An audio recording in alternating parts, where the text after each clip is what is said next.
Po yung bagong dating natin na mga Q-Pigs, Gilts, galing kay Jake Lu ng Q-Pigs, General Santos City. 10 po ito and gaganda, mahaba yung katawan, very good genetics.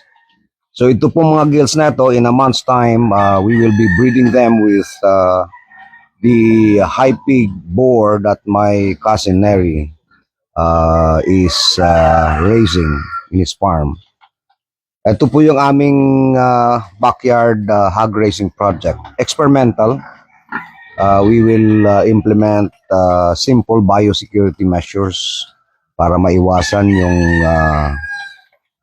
pag-apekto ng ASF sa aming mga babuyan. Very simple biosecurity measures. Walang taong papasok dito.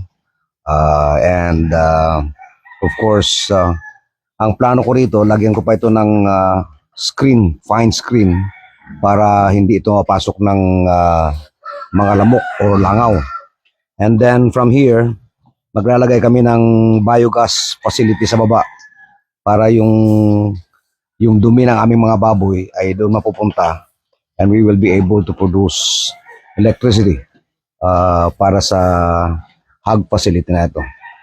I hope that we will be able to model this backyard hog raising project using mainly local products, corn, copra meal, sorghum, at tuturuan nating gumawa ng sariling feeds yung ating mga farmers para makatipid sila.